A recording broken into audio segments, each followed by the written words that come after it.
जब भी आप कोई रिव्यू मीटिंग करते हैं, करते ही तुरंत इस फॉर्मूला को अप्लाई कर दीजिए।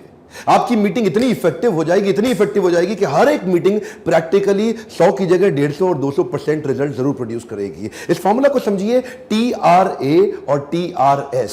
पहले लिख लीजिए सीरियल नंबर और उसके बाद इस प्रकार से एक फ्रेमवर्क बना लीजिए, TRA TRS। इसमें आपको सबके नाम और डिटेल लिखने होंगे। समझिए, सीरियल नंबर आपने लिख लिए 1 2 3 4 और 5, यानी कि हर मीटिंग के बाद लगभग 5 प्रकार के आपको अलग अलग काम करने पड़ सकते हैं। टी का मतलब है टास्क, यानी कि व्हाट, वो कौन कौन से टास्क हैं। 5 मोस्ट क्रिटिकल, 3 हो सकते हैं, 4 हो सकते हैं, 5 हो सकते हैं। मोस्ट क्रिटिकल टास्क कौन से हैं जो आप इंप्लीमेंट करने वाले हैं। इसके बाद आता है आर का मतलब रिस्पॉन्सिबल।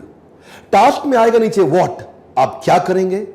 रिस्पॉन्सिबल आर के नीचे आएगा हु, ये करेगा कौन, रिस्पॉन्सिबल व्यक्ति कौन है। तो जो भी टास्क लिखिए उसके आगे उसका नाम लिख लीजिए। उदाहरण के रूप में एक इवेंट मैनेज करने के लिए होटल का बुकिंग करना है, फ्लाइट्स का बुकिंग करना है, केटरिंग का अरेंजमेंट करना है, साउंड लाइट फैब्रिकेशन, ट्रैवल, कई प्रकार के काम हो सकते हैं। आप काम के आगे लिख लीजिए क्या क्या काम है और करेगा कौन, तो उसके आगे नाम लिखते जाइए हु।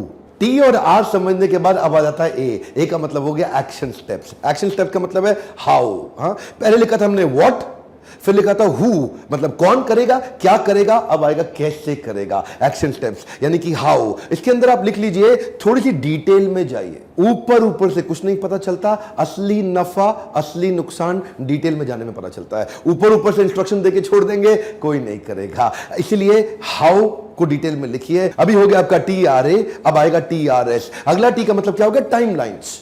टाइमलाइन के नीचे लिखिए व्हेन का मतलब क्या हो गया, बाय व्हेन, कब तक करेंगे। तो कौन करेगा, क्या करेगा, कैसे करेगा। अब लिखेंगे हम कब तक करेगा। जब तक आपके हाथ में ये चीजें नहीं आएंगे ना, कौन करेगा, क्या करेगा, कब तक करेगा, कैसे करेगा, किसकी मदद से करेगा, तो ये एक फ्रेमवर्क है। तो अब आएगा कब तक करेगा, यानी कि इसका ये काम कब तक खत्म हो जाएगा, सामने उसका एंड डेट यानी कि टाइमलाइन लिख दीजिए। वो लिखते ही उसके पास जब वो फ्रेमवर्क चला जाएगा, उसको हर एक को पता है कि किसको क्या करना है, कैसे करना है, कब तक करना है। अब ये TRA TRS। अब अगला आर क्या है, रिव्यूअर, यानी कि ये तो रिस्पॉन्सिबल था, इनका अकाउंटेबल कौन है। ये तो करने वाले हैं, इनका बॉस कौन है, रिव्यूअर, जो आकर के रिव्यू करेगा दोबारा से, और वो कब तक करेगा। इस रिव्यूअर के अंदर नाम लिख देंगे। रिस्पॉन्सिबल का रिव्यू करेगा कौन। रिस्पॉन्सिबल मान लो राम था, लेकिन रिव्यूअर श्याम हो सकता है। रिस्पॉन्सिबल टास्क 2 में चमन लाल था, रिव्यूअर श्याम लाल हो सकता है। और उसी के आगे ये भी लिख दीजिए कि रिव्यूअर कब तक इसको रिव्यू करेगा, उसकी डेट भी लिख दीजिए, यानी कि अगली रिव्यू मीटिंग कब होने वाली है।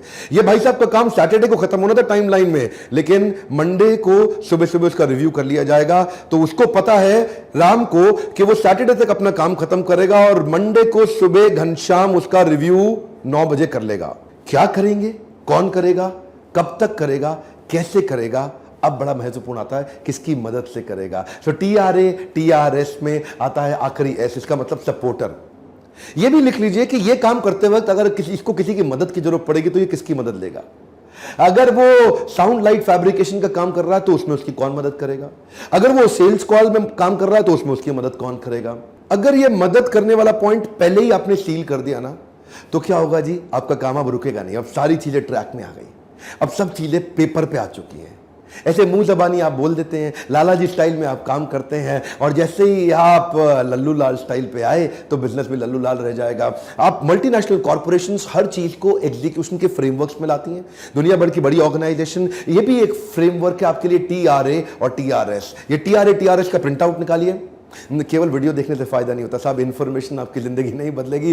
जिंदगी तभी बदलेगी जब आप इस फ्रेमवर्क को निकालेंगे। इसका प्रिंट आउट निकाल के इसको अपने ऑफिस में ले जाइए, अपनी टीम को बिठा के ये वाला वीडियो दिखाइए, उनको बताइए कि इसको इंप्लीमेंट कैसे करना है। आप करेंगे, उसके बाद आपके लीडर्स करेंगे, जो कि लीडर्स और लीडिंग लीडर्स हैं। धीरे धीरे पूरी ऑर्गेनाइजेशन करना शुरू कर देगी। एक क्वेश्चन पूछना चाहता हूं, ईमानदारी से उत्तर दीजिएगा। क्या आपके पीछे से आपकी टीम उतना मोटिवेटेड होकर काम करती है? जब आप ऑफिस में नहीं होते तो क्या अपने आप काम चल रहा होता है? क्या आपका बिजनेस आज ऑटो पायलट पे आ चुका है? क्या आपकी टीम, आपकी कंपनी एक ट्रेनिंग सेंटर तो नहीं बन गई है कि लोग आए, ट्रेनिंग लिए, सीखे सब कुछ और छोड़ के दूसरे के यहाँ ज्वाइन कर गए या अपना ही काम खोल के बैठ गए? इस प्रकार की सारी प्रॉब्लम्स को सॉल्व करने के लिए हमने ऐसे फ्रेमवर्क्स बनाए हैं जो लीडरशिप फनल में आपकी बहुत मदद करते हैं। और छोटे और बड़े सभी प्रकार के व्यापारी आ रहे हैं। अब तो कईयों की ग्रेजुएशन सेरेमनी हो चुकी है। अब तो हमने सैकड़ों हजारों सक्सेस स्टोरीज क्रिएट कर दी हैं। कई केस स्टडीज है जहां पे लोगों को कई गुना इजी जे कर्व के रास्ते मिलने लग गए हैं।